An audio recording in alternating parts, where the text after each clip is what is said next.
My life hurt physically. I couldn't take it anymore. I was going to end my life. These are the words of a woman who was pushed right to the very edge. But what she found there, in that space between life and death, it challenges everything we think we know about what's real. So today, we're diving into one of humanity's deepest mysteries, the near-death experience. Are these real events, little glimpses into another reality, or are they just tricks of a dying brain? We're going to look at the evidence from all sides.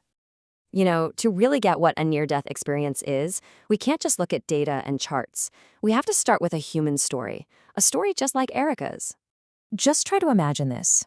Erica's world had completely fallen apart. She was a young mom, just consumed by grief over the loss of her son, Esteban. The emotional pain was so crushing, she said it actually felt physical.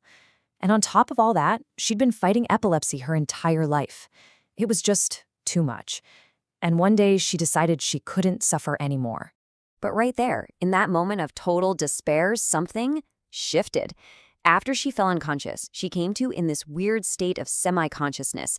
She couldn't move, couldn't call out, all the normal sounds of her building, gone. Just a deep, profound silence. And then she felt it, an embrace. This gentle, loving presence was just holding her. And she felt zero fear. Now, she couldn't see a single soul, but then she heard a voice, a kind, masculine voice that spoke those words right to her. In that moment of absolute crisis, she was given this message of pure comfort, of hope. And this is where her story gets even stranger. To Erica, the whole thing felt like it lasted just a few minutes, but when she finally got up, she realized 7 hours had gone by. This warping of time is just one of the many bizarre but consistently reported elements that make these experiences so compelling. Erica's story is incredibly personal, right? But what's wild is she's not alone, not by a long shot. As a researcher named Natalia Sanchez has found, Erica is part of this massive global community of people who have had experiences that are remarkably similar. Okay, so what exactly are we talking about here? An NDE, or near-death experience, is basically this profound psychological event. It often has these mystical parts, like seeing otherworldly beings or feeling like you suddenly understand the universe. And it happens when someone is on the brink of death.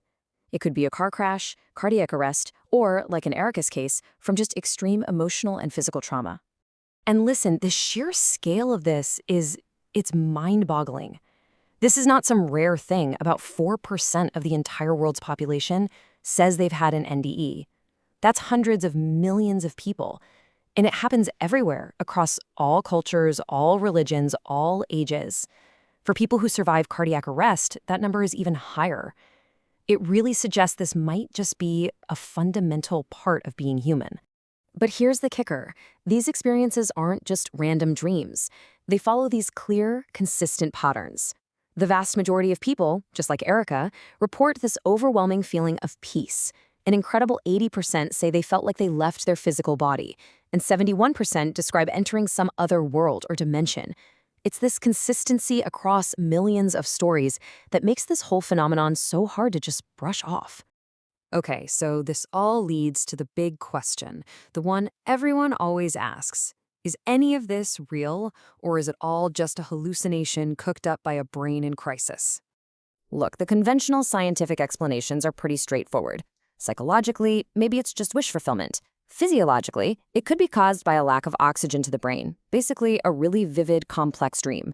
But when you actually compare NDEs to these known brain states, those explanations start to look a little shaky. That hallucination idea, it runs into some major problems. NDEs are structured, they're logical. Hallucinations are usually chaotic and random. People remember their NDEs with perfect clarity for decades, while hallucinations fade fast. But the biggest difference, the real nail in the coffin for the hallucination theory, is this. NDEs can happen when there is zero measurable brain activity. A hallucination needs a working brain.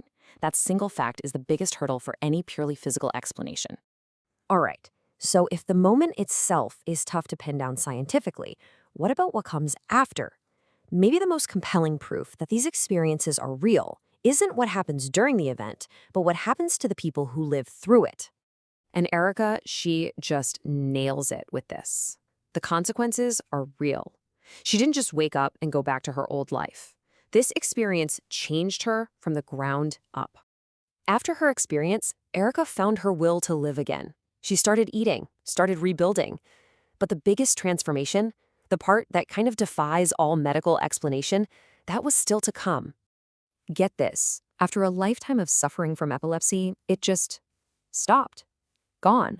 For over 20 years since that day, she has not had a single seizure. Medical scans actually confirm her brain activity is perfectly normal now. It was a complete, inexplicable, life-altering, physical healing. And what's incredible is that her story isn't an outlier. It perfectly matches this pattern we see again and again with survivors. They consistently report these huge after effects: a total loss of the fear of death, a brand new sense of purpose, a much deeper appreciation for life, and this big shift towards compassion and away from materialism. These aren't just small tweaks, they're permanent changes to a person's entire way of being. So what's the point of all this? What's the big takeaway?